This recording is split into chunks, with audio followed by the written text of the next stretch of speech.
Jadi yang lagi viral sekarang ini kan baik kan gini. Ibaratnya apa itu seakan-akan suara adzan ini bising gitu, berisik, mengganggu. Terus dari Menteri Agama itu apa ngasih apa dia klarifikasi bahwasanya suara adzan itu kalau berbarengan seakan-akan kayak bunyi anjing katanya. Nah, menurut panjenengan itu gimana menanggapi hal yang demikian, Pak Yai? Monggo. Oh gitu. Jadi artinya begini. Kalau saya pernah mendengarkan tausiahnya Gus Mus dulu ya, Gus Baha juga. Yang akhir-akhir ini kan karena ya sudah menjadi zamannya, kalau sudah zamannya media sosial ini kan, yang kecil apapun itu kan langsung cepat-cepat viral. Sebetulnya kalau kita kembali di zaman-zaman dulu, itu sebetulnya tidak ada masalah sih. Tidak ada masalahnya tuh begini. Zaman dulu itu speaker cuma satu aja, satu musola itu masjid satu. Terus satu kampung itu masjidnya cuma satu. Musolanya kadang ada 3, tapi jauh-jauh. Jadi azan itu memang betul-betul terkesima betul. Azan masjid, azan musola itu terkesima. Nah, sekarang ini kan kalau mungkin yang disampaikan Menteri Agama itu ya ada salahnya, ada benernya. Benernya tuh bagi yang memahami atau yang sependapat, ya salahnya yang tidak suka. Terus seolah-olah dikriminalisasikan macam suara anjing gitu kan. Kita bisa bayangkan nggak kalau misalnya taruh aja lah yang ada di Batam ini, yang dari sekeliling kita ini, masjid Palem Raya adzan, masjid Persero adzan, masjid Sengkuang Raya adzan, masjid Air Raja juga adzan, masjid Sengkuang Bawah ini adzan. Bareng semua, speakernya keras semua. Kayak apa suaranya?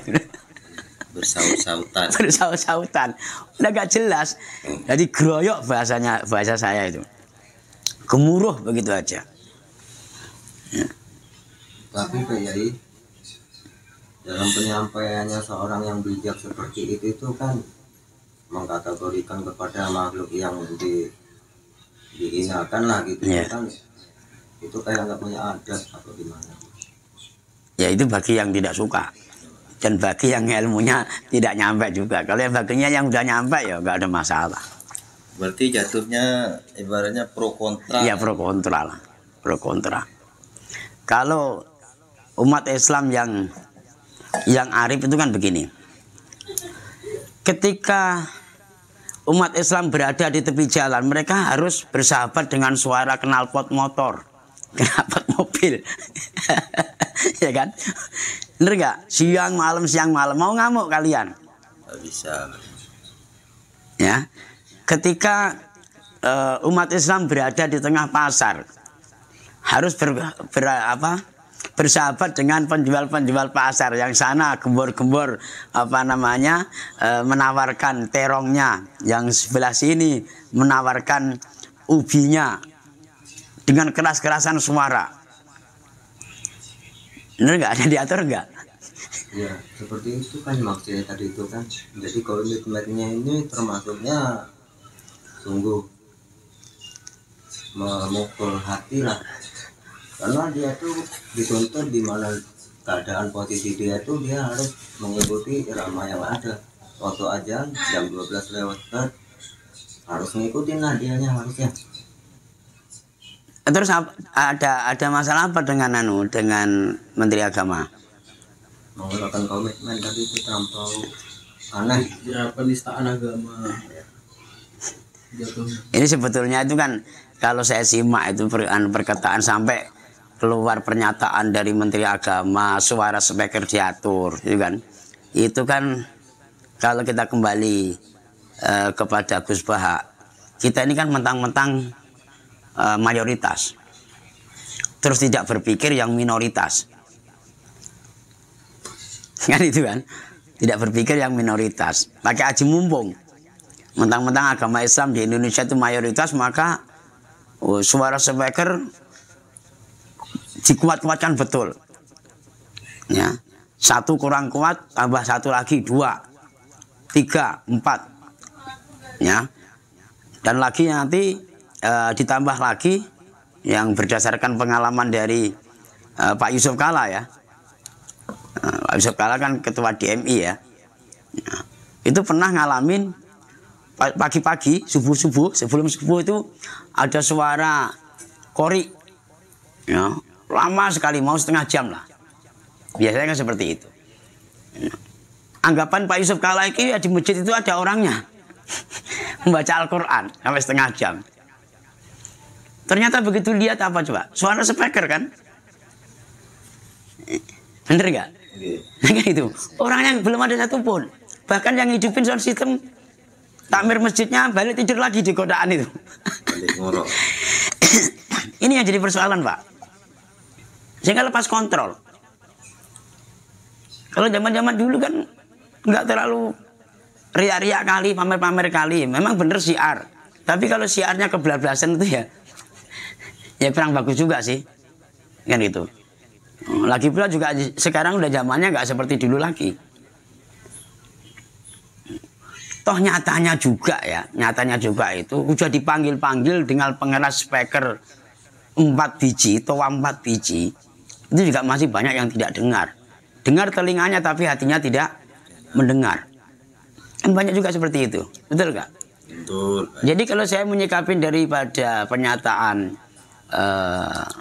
Menteri Agama, ya pro kontra itu tadi. Bagi yang pro ya senang, bagi yang kontra yang tidak senang. Tapi kalau saya pribadi ya, karena saya juga orang awam, ya ikut-ikut aja lah. Ya? Ya senang-senang aja, memang statementnya kayak gitu, terus gimana lagi? Ya, kan begitu. Masalahnya dia itu seakan-akan itu enggak berpendidikan tinggi gitu yang jadi permasalahan. Kok kata-katanya kotor itu dimasukkan kepada komitmen yang seperti itu? Kalau berbicara masalah kotor, itu tergantung niat seseorang, Pak. Contohnya misalnya saya mengatakan dengan itu goblok, itu kan nggak pantas seorang kiai kok ngomong sama muridnya kok goblok gitu kan. Bener nggak? Misalnya jenengan wis sepuh terus aku ini jadi kiai, terus ada perkataan saya yang mungkin jenengan salah terus tak goblok-goblokan, itu kan mesti pandangannya jenengan kan nggak terima itu. Kecewa lah ya. Ini seorang kiai, katanya kiai, masuk muridnya kok kalimat goblok. Padahal sejatinya itu kan apa mana? Gendeng misalnya.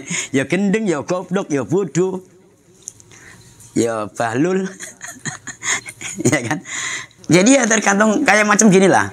Di dalam mantek itu ada gini. Yang namanya manusia itu adalah hayawan natek. Sementara hewan itu namanya hayawan wairun natek. Jenengan mau tidak mau, suka tidak suka, jenengan itu dipanggil hayawan. Tapi ada terusannya, hayawan yang bisa berbicara. Sementara selain manusia itu dikatakan hayawan wairu natek, hayawan yang tidak bisa berbicara sebagaimana pembicaraan manusia. Oh, itu di dalam mantek, Pak. Coba kalau kita dilakukan seperti itu. Nah, padahal itu ada maknanya loh, Pak. Ada kiasannya loh, ada terjemahannya, ada penafsirannya.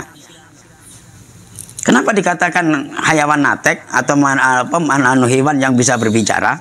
Karena sadar atau tidak, banyak sifat-sifat kita ini yang 11-12 dengan hewan.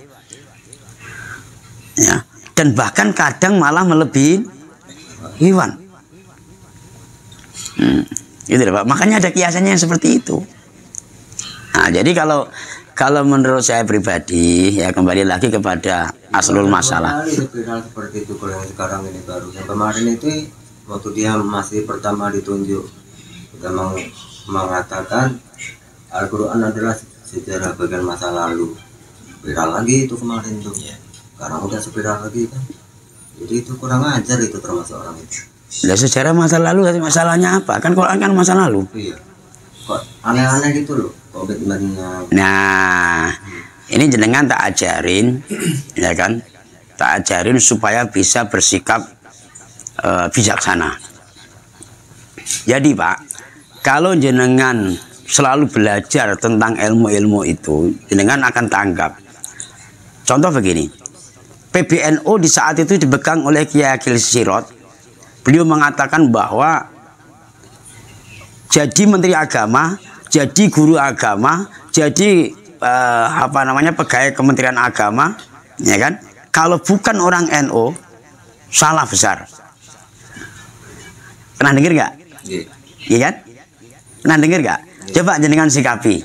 Kalau seandainya jenengan itu bukan orang NU atau jenengan NU tapi hanya NU-NU-an. Sakit terima nggak? Bisa terima nggak kira-kira jenengan? Mesti nggak bisa terima kan? Kan sempat heboh. Ternyata apa di balik itu? Ada daripada statement-statement orang alim, orang yang punya ilmu itu sengaja membuat haru-hara.